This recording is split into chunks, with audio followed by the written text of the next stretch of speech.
देखिए जी, दावतनामा किसी पाकिस्तानी को नहीं किया। अच्छा, दावतनामा इस खित्ते में हिंदुस्तान के वजीर खारजा को गया था, जयशंकर, जो उधर मौजूद है। बिल्कुल ट्रम्प साहब के वो सामने खड़े हुए थे। He was the first man in the first line. सबसे आगे की श्रृंखला में भारत के विदेश मंत्री का मौजूद रहना भारत की ताकत को बता रहा है। जो ट्रंप ने ऐलानात किए, जिनमें स्पेशली बात की गई कि जो बैरूनी अखराजात हैं उनमें कटौती की जाएगी, तो पाकिस्तान भी उन ममालिक में शामिल है जहां पर USAID आती है, तो कितना फर्क पड़ेगा? दावतनामे से मतलब है ऑफिशियल इनविटेशन, वो किसी पाकिस्तानी को नहीं आई। Be very clear on that. हम देखें वो शंकर सामने बैठे हुए थे, बिल्कुल डॉक्टर। वहां कोई नहीं था तो मेरी कौम का कोई बंदा नहीं था। और आज मेरा दिल कीता चीमा साहब मैं सराहने दे विच मुंह दे के ते रो पावां। पहली बात तो ये है कि कोई इनविटेशन जो है वो पाकिस्तान गई ही नहीं है। सिरे से 2-3 इनविटेशंस जो है वो पाकिस्तान ने उसको खरीदा था। विवेक रामास्वामी, हर जब भी कैमरा डोनाल्ड ट्रंप साहब पे आता था, विवेक रामास्वामी पे चला जाता था, संदूर पिचाई पे चला जाता था। बहुत सारे गेस्ट को जो है वो मना कर दिया कि आप आ ही नहीं सकते हैं। अब जाहिर है वो जयशंकर को तो नहीं कह सकते कि आप ना आए, क्योंकि जयशंकर जो है वो स्टेट गेस्ट थे और उनको जो है बाकायदा इनवाइट किया गया था। पूरे इंडियन जो डेलीगेशन है उसको इनवाइट किया गया था। अमेरिका के राष्ट्रपति डोनाल्ड ट्रंप का दौर एक बार फिर से लौटा है। उन्होंने दूसरी बार राष्ट्रपति पद की सोमवार को शपथ ली, तो इस मौके पर दुनिया भर से मेहमान जुटे थे, लेकिन भारत को खास तवज्जो दी गई। अमेरिका से प्राइम मिनिस्टर नरेंद्र मोदी के नाम पर न्योता आया था और उन्होंने अपने दूत के तौर पर विदेश मंत्री एस जयशंकर को भेजा। डोनाल्ड ट्रंप के शपथ समारोह में एस जयशंकर पहली ही पंक्ति में बैठे दिखाई दिए। इसके अलावा वह डोनाल्ड ट्रंप के काफी करीबी नजर आए। साफ था कि ट्रंप प्रशासन वाला अमेरिका भारत को खास तवज्जो दे रहा है। एस जयशंकर ने डोनाल्ड ट्रंप के शपथ समारोह की कुछ तस्वीरें सोशल मीडिया पर भी शेयर की हैं। उन्होंने एक्स पर लिखा, डोनाल्ड ट्रंप और उपराष्ट्रपति JD वैंस के शपथ समारोह में शामिल होकर सम्मानित महसूस कर रहा हूँ। यहाँ मैं प्राइम मिनिस्टर मोदी के विशेष दूत के तौर पर शामिल हुआ, जो मेरे लिए गर्व की बात है। एस जयशंकर की डोनाल्ड ट्रंप के शपथ समारोह के दौरान उनकी सरकार के कई मंत्रियों के साथ मुलाकात भी हुई। जो आपका क्वेश्चन था कि कितने लोग जो हैं वो कहां से आए हैं और कितनी इनविटेशंस गई थी, पहली बात तो ये है कि कोई इनविटेशन जो है वो पाकिस्तान गई ही नहीं है। सिरे से 2-3 इनविटेशंस जो है वो पाकिस्तान ने उसको खरीदा था, क्योंकि वो जो है वो आप खुद जो है वो खरीद सकते हैं। एक्चुअली आप टिकट जो है वो खरीद सकते हैं। तो कुछ लोगों ने पैसे दे के जो है वो टिकट खरीदे थे, लेकिन अब खुदा का करना ऐसा हुआ कि जो है वो जो सेरेमनी है वो बाहर की बजाय जो है वो अंदर चली गई। और वो जो है वो मतलब खुदा के काम में कोई क्या कह सकता है। तो उसकी वजह से जो है वो मतलब वो सेरेमनी अंदर हो गई और उसकी वजह से उन्होंने बहुत सारे गेस्ट को जो है वो मना कर दिया कि आप आ ही नहीं सकते हैं।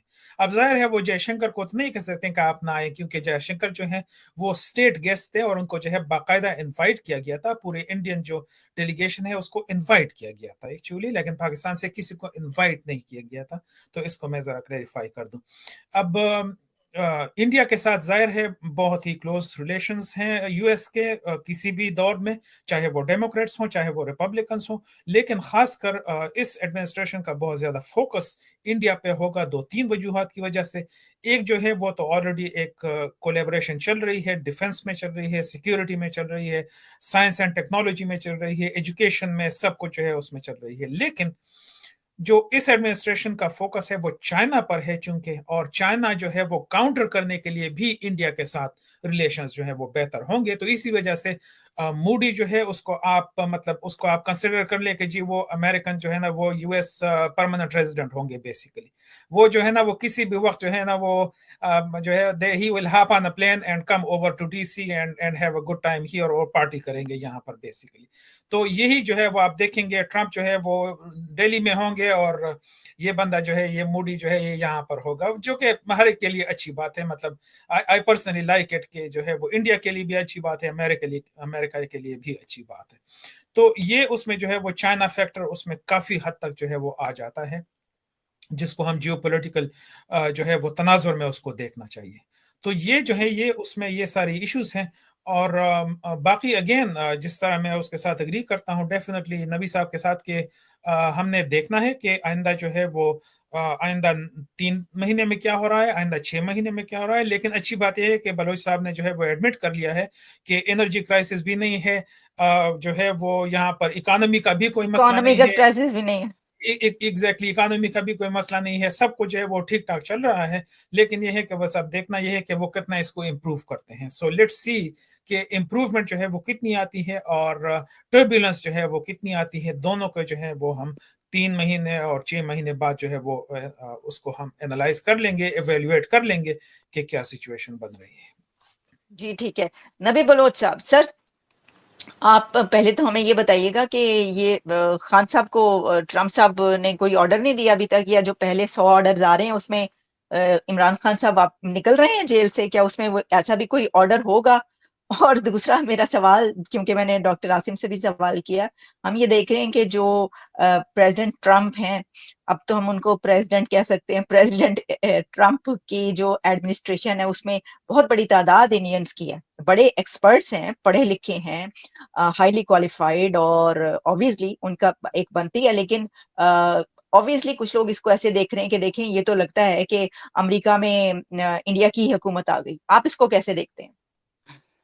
अब पहली बात है, मेरे ख्याल में वो जो पीटीआई के जो सपोर्टर हैं उनको एक किस्म का एक डिल्यूजनल एक किस्म का उनका माइंडसेट है कि किसी तरह ट्रम्प आके कोई बात करेगा और वहां से उसको वहां से छोड़ देंगे। आपने देखा वो, खैर वो पाकिस्तान का इंटरनल मामला है, US has nothing to do with it. अभी पता नहीं है कोई किसी तरह की लॉबिंग होती है। एक एडवाइजर है जिसके पर ये पीटीआई के सपोर्टर जो हैं वो काफी काउंट कर रहे हैं, रिचर्ड गिरनेल और समबडी इसका नेम है, इस तरह का कुछ नाम है, उसके ऊपर वो लोग काउंट कर रहे हैं, मगर no such thing will happen there. ठीक है, मैं इतना I don't think it will happen because it's just right now there are too many things America may be too many eggs in his basket right now to really worry about Pakistan right now. I mean Pakistan has no strategic system में कोई इसकी importance नहीं है, तो nothing will happen there. दूसरा सवाल आपका क्या था, मैं भूल गया, सॉरी, मैं अपोलोजाइज में थोड़ा। इंडिया की बहुत एडमिनिस्ट्रेशन में जी इंडियन ओरिजिन से ताल्लुक रखने वाले देखिए कहीं ना कहीं से काफी ऐसे नाम। वेरी इंटरेस्टिंग, आपने बड़ा जबरदस्त सवाल किया। एक बात बताऊं आपको, अभी आपने देखा था बीच में कोई 15-20 दिन पहले एक किस्म की सोशल मीडिया पे एक किस्म की वो चल रही थी जिसमें मेगा के लोग जो थे वो विवेक और इलान मस्क के साथ H1B वीजा पे काफी ये ले दे हो रही थी। फिर आपने देखा कुछ लोगों ने क्या कि भी इतने लोग आ रहे हैं, एंड अपेरेंटली थोड़ा सा इशू था उसका, और and that issue will really it depends के भी अब वो जो लोग आके एडमिनिस्ट्रेशन में काम करते हैं, स्पेशली जो अमेरिकन इंडियन अमेरिकन है who are born here, whose loyalties are really with America, आमतौर पर वो लोग जो हैं कभी एज ए सच नहीं है कि वो अमेरिका इंडिया के लिए किसी तरह काम करेंगे या उसके इंटरेस्ट के लिए काम करेंगे। It will never happen. ये तो कभी होता ही नहीं कि Vivek will think about India first and then इसी तरह सुंदर पिचाई और ये सारा। Indians have a very different mindset then Pakistani. Pakistani अगर यहाँ आता है तो पाकिस्तान को उसको सबसे पहले पाकिस्तान की फिक्र होती है। अब अगर यहाँ भी रह रहा है तो लॉयल्टी वो हमेशा अपनी वहां रखता है, क्योंकि पाकिस्तान स्टडीज उसको बहुत घेरे हुए होता है उस बंदे को, तो वो इंडियंस का नहीं है। बाकी Indian American they are always going to be there. Eventually आप सुप्रीम कोर्ट में एक जस्टिस भी देखेंगे जो कि विल बी एन इंडियन जज, he will be chosen definitely, unka hai, and they are coming through those proper channels, nothing wrong with it, they are very talented people, educated people,